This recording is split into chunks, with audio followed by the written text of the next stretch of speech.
स्वागत है आपका कार्टून मस्ती दुनिया में। मदनपुर एक छोटा सा गांव था, शांत, मिलनसार और खुश मिजाज लोगों से भरा हुआ। लेकिन इस गांव की एक ही बड़ी समस्या थी, खेती योग्य जमीन का अभाव। गांव समंदर के बेहद पास था और नमकीन पानी जमीन में घुसकर उसे पूरी तरह बंजर बना देता था। इसी वजह से मदनपुर के किसान रोज रोज पास के रामपुर गांव में मजदूरी करने जाते थे। उस दिन भी दो किसान, हरी और मोहन, रामपुर की ओर निकले थे। खेत में पहुंचकर जैसे ही काम शुरू किया, रामपुर के बड़े जमींदार सेठ रामलाल चलते चलते वहीं आ पहुंचे। अरे ओ किसानों, हर रोज मेरे गांव में काम करने आ जाते हो, क्यों रे? अपने गांव में ही क्यों नहीं खेती कर लेते? सेठ जी, हमारी जमीन समंदर के बिल्कुल पास है। उसमें सारा खारा पानी घुस जाता है। वहाँ कोई धान कुछ भी नहीं उगता। इसी वजह से तो हम रोज आपके गांव आते हैं, वरना मन तो हमारा अपने गांव में रहने का ही करता है। यहाँ आकर भी हमें कुछ खास मुनाफा नहीं होता, पर करें भी तो क्या, गांव में कोई और काम भी नहीं है। अरे भाई, क्यों ना तुम लोग कोई छोटा मोटा धंधा शुरू करो, खेती नहीं तो कुछ और सही। सेठ जी, यहाँ तो 2 वक्त का खाना बड़ी मुश्किल से मिलता है। धंधा कहाँ से शुरू करें? पूंजी कहाँ है? सेठ बस सिर हिलाकर आगे बढ़ गए और दोनों किसान फिर से काम पर लग गए। उधर मदनपुर में एक और किसान रहता था, भोलाराम, जिसे सब भोलू कहते थे। वह भी किसान कहलाता था, पर असल में उसके पास न जमीन थी न खेती, बस नाम मात्र का किसान। उस दिन भोलू अपने मित्र रघु के साथ एक बरगद के पेड़ के नीचे बैठा आसमान ताक रहा था। यार रघु, ऐसा कब तक चलेगा? हम कब तक दूसरों की मजदूरी करते रहेंगे? अपने गांव में कुछ होना चाहिए। तो करें भी क्या भाई? ना हमारे पास जमीन है ना पैसे, धंधा शुरू करने का तो सवाल ही नहीं उठता। पर कुछ तो करना पड़ेगा, ऐसे बैठे रहने से तो कुछ मिलने वाला नहीं। उसी समय सड़क पर एक ऑटो रिक्शा धड़धड़ाते हुए आया। उसमें एक आदमी चिल्ला रहा था, आओ आओ, गरम गरम समोसे, रामपुर के मशहूर समोसे, खाकर देखो, मजा आ जाएगा। चल रघु, रामपुर के समोसे का बहुत नाम सुना है, आज खाकर देखते हैं। दोनों दौड़कर ऑटो के पास पहुंचे। भाई 2 प्लेट समोसे देना, बहुत तारीफ सुनी है तुम्हारी। दोनों ने समोसे खाए और भोलू तो जैसे हैरान ही रह गया। अरे वाह, इतने बढ़िया, इतने चटपटे, क्या स्वाद है भाई। भोलू ने अपनी माँ के लिए एक प्लेट पैक करवाई और खुशी खुशी घर लेकर आया। घर पहुँचते ही बोला, माँ ये लो, रामपुर के मशहूर समोसे, जल्दी खा लो, गरम है।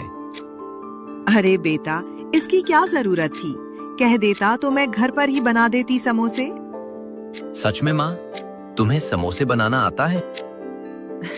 हाँ बेटा, तेरे दादाजी का पहले समोसे का ठेला था, मैं रोज देखा करती थी, तभी बनाना सीख लिया था। भोलू के दिमाग में जैसे बिजली सी कौंधी। माँ, क्यों ना हम फिर से अपना समोसे का ठेला शुरू करें? पर बेटा, उसके लिए पैसे कहाँ हैं? ठेला, बर्तन, सामान सब चाहिए। उसकी चिंता मत करो माँ, कुछ ना कुछ जुगाड़ कर ही लेंगे। बस इस बार कोशिश करेंगे, जरूर करेंगे। इसी पल भोलू ने मन ही मन ठान लिया, इस बार मदनपुर में कुछ बदल कर ही रहेगा। अगली सुबह भोलू जल्दी उठ गया। रात भर नींद नहीं आई थी, मन में बस एक ही बात घूम रही थी। वह सीधे गांव के सेठ शंकरलाल के घर जा पहुंचा। सेठ जी, मुझे थोड़े पैसों की जरूरत है। पैसे दे दूंगा भोलाराम, पर बदले में कुछ गिरवी रखना पड़ेगा। भोलू सोच में पड़ गया, मेरे पास गिरवी रखने लायक है ही क्या? अचानक उसे याद आया, उसका घर, एकमात्र अपनी चीज। सेठ जी, मैं अपना घर गिरवी रख देता हूँ। ठीक है, लेकिन याद रखना, समय पर पैसे नहीं दिए तो घर मेरा। ठीक है सेठ जी, मैं लौट आऊंगा। सेठ ने उसे पैसे दिए और भोलू खुशी खुशी बाजार चला गया। ठेला, बर्तन, मसाले, आलू जो जो चाहिए था सब खरीद लिया। घर पहुंचकर वह उत्साह से चिल्लाया, माँ, देखो सारा सामान ले आया हूँ। चलो आज से समोसे बनाना शुरू करते हैं। पर कोई आवाज नहीं आई। भोलू अंदर भागा तो माँ बिस्तर पर लेटी थी। माँ, क्या हुआ? तबीयत ठीक है ना?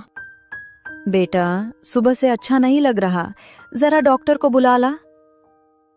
भोलू तुरंत डॉक्टर को लेकर आया।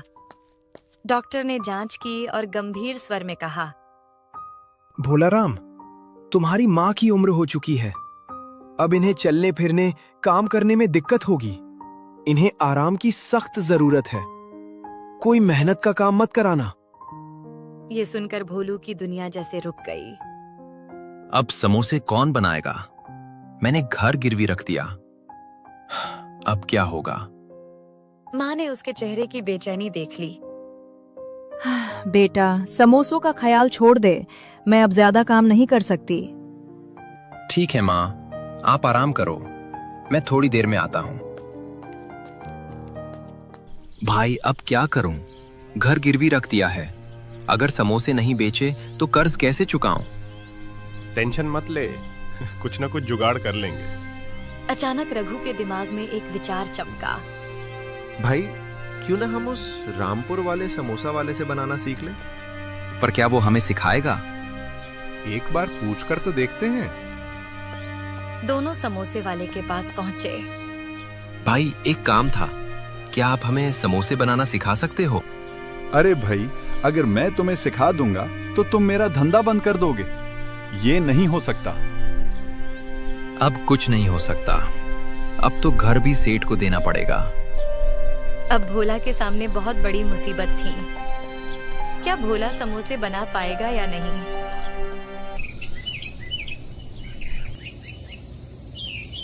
अगली सुबह भोलू भारी कदमों से सेठ के घर की ओर निकला। मन में बस एक ही बात, पैसे वापस कर दूं तो शायद सेठ घर न ले। कुछ ही दूरी चला होगा कि रास्ते में एक पुराने पेड़ के नीचे उसे हलचल दिखी। वह रुका। वहां एक बूढ़ी अम्मा टोकरी में कुछ बेच रही थी और 2-3 ग्राहक लाइन में खड़े थे। भोलू उत्सुकता से पास गया। उसने देखा टोकरी में छोटे छोटे समोसे सजे थे। अम्मा, ये कैसे समोसे हैं? इतने छोटे? बेटा, ये गरीब घर के चटपटे समोसे हैं। दिखने में छोटे लेकिन स्वाद में बड़े बड़ों को मात दे दें। तभी पास खड़ा एक ग्राहक बोला, सच कहते हैं भाई, अम्मा के हाथ के समोसे का स्वाद एकदम जबरदस्त। हम तो रोज यहीं से लेते हैं। भोलू की आंखें चमक उठी। अम्मा, एक प्लेट देना, मैं भी चख कर देखता हूँ। 10 रुपए में 2 और 20 के 5 है। कितने के दूं? 10 के दे दो अम्मा। अम्मा ने छोटे समोसे पत्ते की प्लेट में रखे। भोलू ने पहला कौर लिया और जैसे दिमाग खुल गया। अम्मा, ये तो रामपुर के समोसों से भी स्वादिष्ट हैं। इसमें क्या जादू है? बेटा, जब खाने में घर का प्यार मिल जाए ना तो हर चीज चटपटी हो जाती है। भोलू कुछ पल चुप रहा, फिर हिम्मत करके बोला, अम्मा, क्या आप मुझे ये समोसे बनाना सिखा देंगी? मैं भी एक छोटा सा ठेला लगाना चाहता हूँ। अम्मा कुछ सोच में पड़ गईं। उन्हें भोलू की आंखों में सच्चाई दिखी, पर निर्णय लेना आसान नहीं था। बेटा, ये बात इतनी आसान नहीं है। मैं अकेली नहीं हूँ। मुझे अपनी बेटी से पूछना पड़ेगा। तुम ऐसा करो, कल इसी समय यहीं आना। मैं अपनी बेटी से बात करके बताऊंगी तुम्हें सिखाऊंगी या नहीं। भोलू, जिसने कल तक उम्मीद खो दी थी, आज अचानक हल्का महसूस करने लगा। ठीक है अम्मा, मैं कल जरूर आऊंगा। धन्यवाद। भोलू वापस घर की ओर चल पड़ा। दिल में एक नई रोशनी जल चुकी थी। शायद उसकी किस्मत अब बदलने वाली है। अगली सुबह अम्मा अपने छोटे से घर में बैठी बेटी सुमन से बात कर रही थी। सुमन, कल एक गरीब मेहनती लड़का भोलू आया था। वो हमसे समोसे बनाना सीखना चाहता है। क्या हमें उसे सिखाना चाहिए? सुमन ने भौहें सिकोड़ लीं। अम्मा, सोच कर बोलिए, अगर हमने उसे सिखा दिया तो हमारे ही ग्राहक कम हो जाएंगे, फिर हमारा क्या होगा? तो क्या उसे मना कर दूं? सुमन कुछ क्षण सोचती रही, फिर उसके दिमाग में एक विचार आया। अम्मा, हम एक काम कर सकते हैं। हम उसे सिखाएंगे नहीं, बल्कि उसके लिए समोसे बनाएंगे। अरे वाह, इससे हमें घर बैठे कमाई भी होगी और बाहर जाकर धूप में खड़ा भी नहीं होना पड़ेगा। ये तो बढ़िया उपाय है। तो तय रहा, भोलू आए तो यही कहना। उधर भोलू उम्मीद से भरा हुआ अम्मा की ओर आ रहा था। उसी समय रास्ते में सेठ मिल गया। अरे भोला राम, इतने दिन हो गए, अभी तक तुम्हारा ठेला नहीं दिखा, क्या हुआ? सेठ जी, आज ही ठेला लगाने वाला हूँ। अगले हफ्ते से आपके पैसे लौटाने भी शुरू कर दूंगा, चिंता मत कीजिए। सेठ संतुष्ट होकर आगे बढ़ गया। वह जैसे ही पेड़ के नीचे पहुंचा, देखा अम्मा आज समोसे बेच नहीं रही थी। अम्मा, आज समोसे नहीं बेचे, कुछ हुआ क्या? आज से मैं समोसे बेचने नहीं आऊंगी बेटा। भोलू चौंक गया। क्या? फिर मैंने जो सोचा था, मेरा ठेला। अम्मा ने सारी बात उसे समझा दी। सुनकर भोलू का चेहरा खिल उठा। अम्मा, मुझे मंजूर है, हम ऐसा ही करेंगे। आप बस समोसे बनाइए, बाकी मैं संभाल लूंगा। तो ठीक है बेटा, तुम ठेला तैयार करो, मैं अभी समोसे लेकर आती हूँ। कुछ ही समय में भोलू अपना ठेला लेकर आया और अम्मा भी गर्मा गर्म समोसे की टोकरी के साथ। दोनों ने मिलकर समोसे सजा दिए। अब जा बेटा, गांव में बेचो, शाम को कमाई लेकर यहीं आ जाना। भोलू ने गांव के बीचों बीच ठेला लगाया और जोर से पुकारा, आओ आओ, घर के बने चटपटे समोसे खाओ, आओ आओ। लोग उत्सुकता से उसकी ओर देखने लगे, पर तभी वही रामपुर वाला समोसा बेचने वाला अपनी रिक्शा के साथ आ पहुंचा। वह बिल्कुल भोलू के पास ही खड़ा होकर चिल्लाने लगा, आओ आओ, रामपुर के मशहूर समोसे, गरम गरम। भोलू यह सब देखता रहा। कुछ ही पलों में लोग रामपुर वाले के सामने भीड़ बनाकर खड़े थे। भोलू निराश हो उठा। मैं यहाँ कब से खड़ा हूँ, पर एक भी ग्राहक नहीं, और ये आते ही भीड़ खींच ले गया। कुछ तो करना पड़ेगा। उसने हिम्मत जुटाई और गला साफ करके जोर से चिल्लाया, आओ आओ, सिर्फ 10 में 2 समोसे, घर के स्वाद वाले चटपटे समोसे। अरे भाई, 10 में 2 दे रहा है, चलो जरा चखते हैं। धीरे धीरे लोग भोलू के ठेले पर आने लगे। पहला ग्राहक आया, फिर दूसरा, फिर तीसरा। थोड़ी देर में उसके ठेले पर भीड़ बढ़ गई और रामपुर वाले के ठेले पर धीरे धीरे भीड़ कम पड़ने लगी। शाम तक भोलू के सारे समोसे बिक चुके थे। भोलू ने खुशी खुशी कमाई का आधा हिस्सा अम्मा को दिया। शाबाश बेटा, आज तुमने साबित कर दिया कि मेहनत कभी बेकार नहीं जाती। भोलू शाम को ठेला समेटकर घर पहुंचा तो खुशी से दमक रहा था। माँ इंतजार कर रही थी। माँ, आज सारे समोसे बिक गए और लोग तो तारीफ किए बिना रुक ही नहीं रहे थे। माँ की आंखें चमक उठी। अरे वाह बेटा, तुमने तो कमाल कर दिया, वो भी मेरे बिना। मुझे तुम पर गर्व है। माँ, आप नहीं थी, पर एक अम्मा थी, बिल्कुल आपकी तरह। उन्हीं की वजह से आज हम फिर से उठ पाए हैं। उनके समोसों ने हमारी किस्मत बदल दी। अच्छे लोगों का साथ हमेशा ऊपर उठाता है बेटा। कुछ हफ्तों बाद भोलू गांव का सबसे मशहूर समोसा वाला बन चुका था। लोग दूर दूर से उसके घर के स्वाद वाले चटपटे समोसे खाने आते। वह रोज कुछ पैसे बचाकर सेठ का कर्ज चुकाता गया। आखिर एक दिन वह सेठ के घर पहुंचा।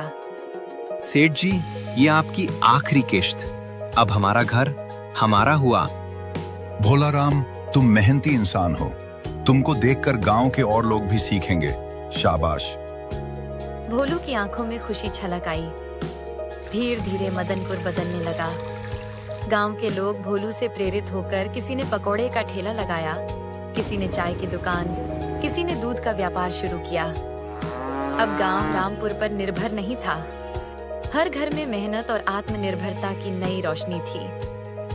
एक दिन गांव वाले भोलू से बोले, भोलू, तूने सिर्फ अपना नहीं, पूरे गांव का भाग्य बदल दिया है। अगर रास्ता ना मिले तो खुद का रास्ता बनाना पड़ता है। और सच में एक गरीब किसान ने न सिर्फ अपना बल्कि पूरे गांव का भविष्य बदल दिया। और इसी तरह कहानी यही समाप्त होती है। आगे और ऐसी दिलचस्प कहानी देखने के लिए कार्टून प्लस चैनल को सब्सक्राइब कीजिए। मिलते हैं अगले कहानियों में। तब तक के लिए अलविदा।